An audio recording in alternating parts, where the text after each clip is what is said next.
Hi dear students, welcome back to Nazim classes. देखिए आपका बहुत बहुत स्वागत है हमारे चैनल नाजिम क्लासेस में। तो आज हम आपको कराएंगे चैप्टर नंबर फर्स्ट मित्रता, जो कि है आपका क्लास 10th के लिए। क्लास 10th के लिए वेरी वेरी इंपॉर्टेंट ये चैप्टर है और इसमें से क्वेश्चन 100% पूछा जाता है, क्योंकि ज़्यादातर पहले ही चैप्टर से जो प्रश्न है वो पूछ लिया जाता है। तो इस वीडियो को कंप्लीट देखें और अच्छी लगे तो लाइक और चैनल को सब्सक्राइब ज़रूर करें। ठीक है, तो समझ लेते हैं कि किस तरीके से प्रश्न आपसे पूछा जाएगा। तो सबसे पहले आपको करना क्या होगा, जो ये चैप्टर है मित्रता, इसका आपको जो स्टोरी है वो अच्छे तरीके से पढ़ना होगा। ठीक है, आपको पास अगर अवेलेबल नहीं है तो हमें कमेंट करें, हमारे व्हाट्सएप नंबर पर कमेंट करें, हम आपको स्टोरी अवेलेबल कराएंगे अगर किसी के पास बुक नहीं है तो। ठीक है, तो फटाफट हम अपने टॉपिक पर आते हैं, मेन पर। आचार्य रामचंद्र शुक्ल जी द्वारा ये लिखित है मित्रता। ठीक है, तो प्रश्न हमसे कैसा पूछा जाता है पहले हम देख लेते हैं थोड़ा सा इसमें।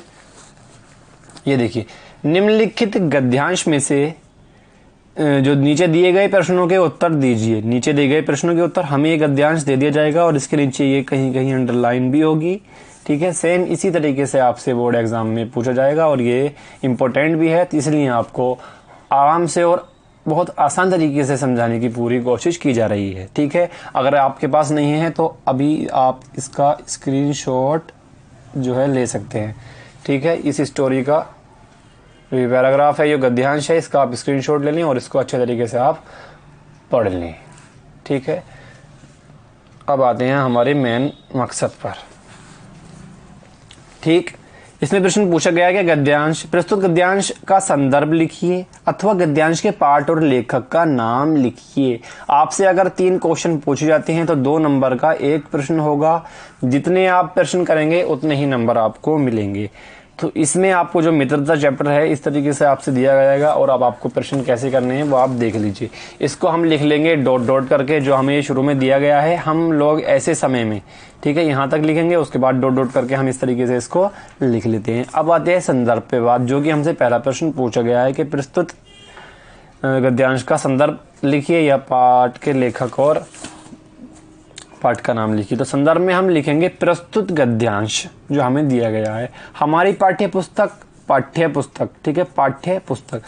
हम चाहें तो आपको लिखकर भी दिखा सकते हैं, लेकिन आपका मकसद है कि आपको समझना है। तो प्रस्तुत गद्यांश हमारी पाठ्य पुस्तक हिंदी के गद्य खंड, थोड़ा सा इसको कॉमे में ले लेंगे, गद्य खंड में संकलित मित्रता नामक निबंध से लिया गया। मैन है निबंध, पाठ नहीं लिखना है हमें यहाँ पर। यहीं से हमारे जो 2 नंबर होते हैं वो मजबूत होते हैं, वरना आपको नंबर काट लिया जाएगा। आपका नंबर जो है काट लिया जाएगा। इसका आपको बहुत ही अच्छे तरीके से ध्यान रखना कि ये जो मित्रता है वो पाठ नहीं, वो निबंध है। आपका पाठ तो वो बुक के तरीके से है, लेकिन जो है वो असल में वो एक निबंध है। मित्रता नामक निबंध से लिया गया है, मित्रता नामक निबंध से लिया गया है, जिसके लेखक आचार्य रामचंद्र शुक्ल जी हैं। ठीक, ये हो गया हमारे 2 नंबर यहाँ तक हमारे पक्के। अब बात आती है कि इसके चैप्टर का नाम कैसे याद करें, इसके जो लेखक है उसका नाम कैसे याद करें। तो जैसे कि आपको दिख रहा होगा, मित्रता यानी दोस्ती, फ्रेंडशिप, आचार्य रामचंद्र शुक्ल। जो मित्रता होती है वो एक अकेले से तो होती नहीं, उसके लिए या तो 2 लोग चाहिए होते हैं या 3 लोग चाहिए होते हैं। तो आपको यहाँ पर 3 लोग हम आपको अभी दिखा देते हैं। एक तो हो गए हमारे आचार्य, एक हो गए हमारे रामचंद्र और एक हो गए हमारे शुक्ल। तो आचार्य रामचंद्र शुक्ल जो हैं वो 3 लोग हैं। एक ट्रिक आप दिमाग में बसा लीजिए, सोचिए थोड़ा सा माइंड में। आचार्य रामचंद्र शुक्ल ये 3 लोग हैं और इनकी जो मित्रता है वो बहुत ही मजबूत है, बहुत ही वो मजबूत है। तो उम्मीद करूंगा कि आपके याद होने में 3 सेकंड भी नहीं लगे होंगे। नेक्स्ट पर आते हैं व्याख्या पर हमारी बात आती है। रेखांकित अंशों की व्याख्या हमसे पूछी गई है। ठीक है, जो व्याख्या है उसको लिखने में आपको ज़्यादा टाइम नहीं लगने वाला है।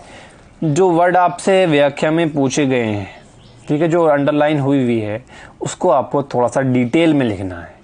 मतलब लेखक के अनुसार जब कोई व्यक्ति किसी नए समाज में प्रवेश करता है तो अपना काम शुरू करता है, जबकि उसका चित कोमल और हर तरह से काम संसार। मतलब जो आपको डिटेल में लिखना है, इसमें आपको इतना समझाने की जरूरत नहीं है व्याख्या में।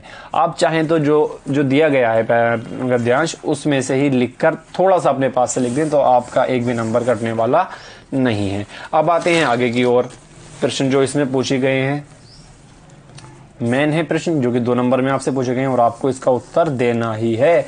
आपको उसका उत्तर देना ही है। तो हमें कैसे लोगों के साथ रहना बुरा है, कैसे लोगों के साथ रहना बुरा है, ये प्रश्न पूछा गया है। जब आप पैराग्राफ को पढ़ेंगे तो आपको उसका उत्तर उसी में मिल जाएगा।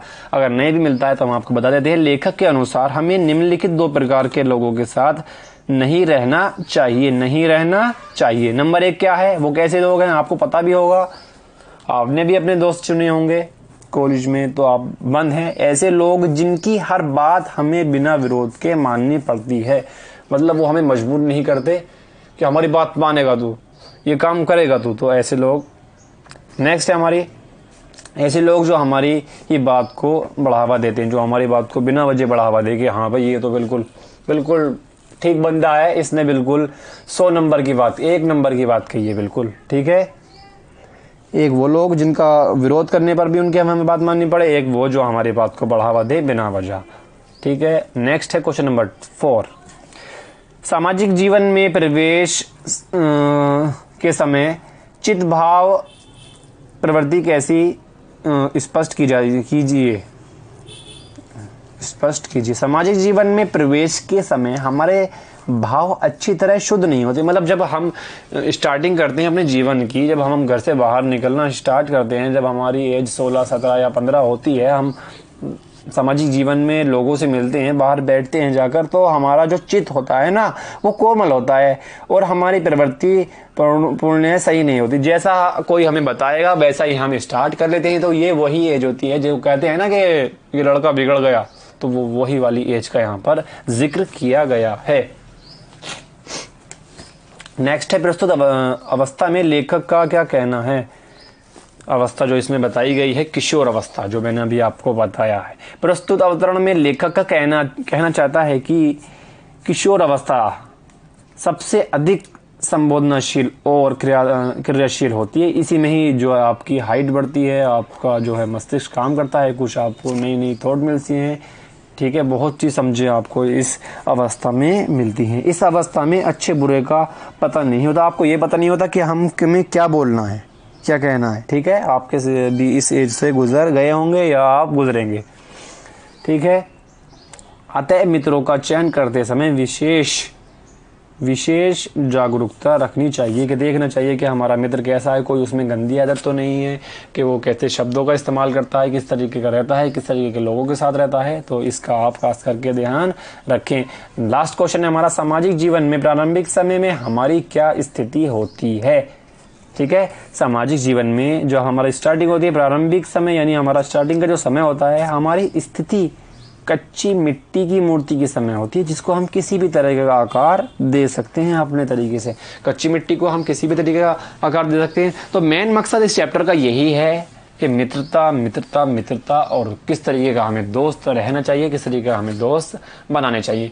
अब आती है मेन बात कि हम इस गद्यांश को कैसे पहचानेंगे कि ये मित्रता चैप्टर से लिया गया है। तो मेन बात हमारी यही है। तो जैसे कि हम आपको दिखा दें, सच्ची मित्रता को संगत मनुष्य के स्वभाव के बारे में इस चैप्टर में आपको देखने को मिलेगा 100%। और इन चीज़ों को आप देखते ही पहचान जाएंगे कि ये चैप्टर जो है मित्रता से लिया गया है।